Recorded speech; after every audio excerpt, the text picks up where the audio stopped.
بسم اللہ الرحمن الرحیم۔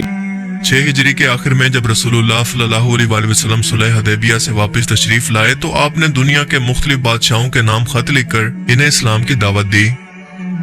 جب آپ صلی اللہ علیہ وآلہ وسلم نے ان خطوط کو لکھنے کا ارادہ فرمایا تو آپ کے صاحب نے کہا کہ رومن اور پرشین امپائر یا ایسے اور بادشاہ اسی صورت کے اندر آپ کے خط کو قبول کریں گے جب اس خط پر کوئی مہر لگی ہو، تاکہ یہ کوئی مستند یا آفیشل ڈاکومنٹ لگے۔ اس لیے نبی پاک صلی اللہ علیہ وآلہ وسلم نے خاص طور پر چاندی کی ایک انگوٹھی بنوائی جس پر محمد رسول اللہ نقش تھا۔ یہ نقش رسول 1 سطر میں، اللہ 3 سطروں میں اور محمد 1 سطر کے اندر لکھا تھا، جو کہ کچھ ایسی دکھتی تھی۔ اس کے بعد آپ صلی اللہ علیہ وآلہ وسلم نے اس ملک سے متعلق معلومات رکھنے والے صحابیوں کو قاصد بنا کر یہ دعوت نامے تبلیغ کی صورت میں ان کے پاس بھیجے، یعنی اپنی دعوت کے خطوط کو دنیا کے بادشاہوں کے پاس روانہ کیا۔ یہ مہر نبوت کی انگوٹھی انتہائی برکت والی تھی اور آپ صلی اللہ علیہ وآلہ وسلم خود بھی اس کا اتنا احترام کرتے تھے کہ جب بھی آپ کو بیت الخلا جانا ہوتا تو آپ اسے اتار کر جایا کرتے۔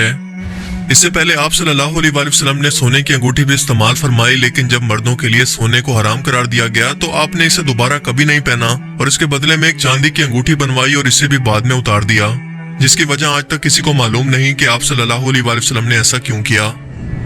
وقت گزرتا گیا اور جب مسلمانوں اور مشرکین مکہ کے درمیان 10 سال کے لیے صلح حدیبیہ ہوئی کہ مشرکین مکہ اور مسلمانوں یا ان کے اتحادی 10 سال تک کوئی جنگ نہیں کریں گے، تو صرف 18 ماہ کے بعد ہی مشرکین مکہ نے اس معاہدے کو مسلمانوں کے ایک اتحادی قبیلے پر حملہ کر کے توڑ دیا۔ مگر انہی 18 ماہ کے اندر آپ نے دنیا کے ہر ایک بڑے بادشاہ کو اسلام کی تبلیغ اور دعوت کے خطوط لکھے، جس پر کفار مکہ نے آپ کا بہت مذاق بنایا۔ ان کا کہنا تھا کہ شاید محمد کوئی خواب دیکھ رہا ہے، کیونکہ ان کا ہم سے معاملہ ابھی تک ختم نہیں ہوا اور وہ رومن اور پرشین امپائر کو فتح کرنے کا سوچ رہا ہے۔ اور اسی دوران صحابہ کرام نے آپ کو مشورہ دیا تھا کہ رومن اور پرشین امپائر کے لوگ بنا کسی مہر کے بغیر کسی پیغام کو مستند یا اتھینٹک نہیں مانتے، لہٰذا آپ نے مجبوری میں ایک مہر نبوت کی انگوٹھی بنانے کا حکم دیا، جسے یالا بن امیہ کے ذمہ لگا دیا گیا، جنہوں نے آپ کے حکم کے مطابق محمد رسول اللہ کے الفاظ اس انگوٹھی پر کندہ کیے۔ رسول اللہ صلی اللہ علیہ وآلہ وسلم کی وفات کے بعد یہ انگوٹھی حضرت ابو بکر صدیق اور ان کے بعد حضرت عمر فاروق اور ان کے بعد تیسرے خلیفہ حضرت عثمان بن عفان کے پاس پہنچی، اور یہ تینوں خلیفہ اپنے وقت کے اندر جو کوئی بھی خط یا تحریر لکھتے یا کوئی بھی حکم ہوتا تو اس کے نیچے یہی مہر نبوت یا آج کے دور کے اندر سٹیمپ لگایا کرتے۔ حضرت عثمان کے پاس یہ انگوٹھی 6 سال تک رہی اور اچانک ایک حادثے کی وجہ سے ایسے غائب ہوئی کہ آج تک نہیں ملی۔ اس انگوٹھی کے جانے سے مسلمانوں کے اتحاد سے برکت ایسی ختم ہوئی اور اتنا بڑا فتنہ کھڑا ہوا جو کہ آج تک ختم نہیں ہوا۔ دراصل ہوا کچھ یوں کہ حضرت عثمان بن عفان رضی اللہ تعالیٰ عنہ اور حضرت مکیب ایک ساتھ ایک کنویں پر بیٹھے تھے، جس کا نام ہے بحر عریف، جو کہ مسجد قباء کے پاس موجود ہے۔ ان دونوں میں سے کوئی ایک انگوٹھی کو دیکھنے کے بعد دوسرے کو پکڑا رہا تھا کہ اچانک سے یہ انگوٹھی اس کنویں کے اندر گر گئی، جس کے بعد اس کو بہت تلاش کروایا گیا اور صحابہ کرام نے تو 3 دن لگا کر اس کنویں کا تمام پانی خشک کر دیا، لیکن یہ انگوٹھی نہیں ملی۔ اس کے گم ہو جانے کے بعد آپ بہت زیادہ پریشان رہا کرتے تھے، لہٰذا اسی طرح کی ایک اور چاندی کی انگوٹھی بنوا کر آپ نے اسے پہن لیا۔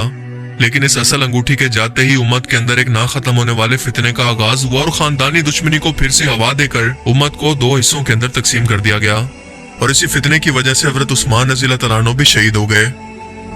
جب آپ کو شہید کیا گیا تو یہ ریپلیکا انگوٹھی بھی آپ کے ہاتھ کے اندر تھی، جس کے بارے میں آج تک پتہ نہیں چل سکا کہ یہ آخر کہاں گئی یا اس وقت کہاں پر ہے۔ یقیناً اصل انگوٹھی کا گم ہو جانا کسی مصلحت کی وجہ سے ہے، لیکن اسلامی روایات اور تاریخ کے اندر ہمیں یہ کہیں ذکر نہیں ملتا کہ اصل اور اس کی نقل یہ دونوں اس وقت کہاں پر ہیں۔ کیا اصلی مہر نبوت کی انگوٹھی دوبارہ کسی شخص کو ملے گی بھی یا نہیں؟ یہ بات کسی تاریخ یا کتاب کے اندر تو نہیں لکھی، لیکن میرا اپنا ماننا ہے کہ شاید امام مہدی علیہ السلام کے ظہور کے بعد جیسے اللہ تعالیٰ دیگر معجزات کو دنیا کے اندر ظاہر کرے گا، مثال کے طور پر تابوت سکینہ، بالکل ویسے ہی اس انگوٹھی کو بھی ظاہر کر دے گا، تاکہ امام مہدی علیہ السلام رسول اللہ صلی اللہ علیہ وآلہ وسلم کی بیٹی حضرت فاطمہ الزہرا کی نسل سے ہونے کی وجہ سے اور رسول اللہ کے خاندان سے ہونے کی وجہ سے اس کے وارث ہیں، اور یہ انگوٹھی بھی ان کے سچے ہونے کی دلیل ہوگی کہ یہی امام مہدی علیہ السلام ہے، جن کا انتظار کئی 100 سالوں سے مسلمان اب تک کر رہے تھے۔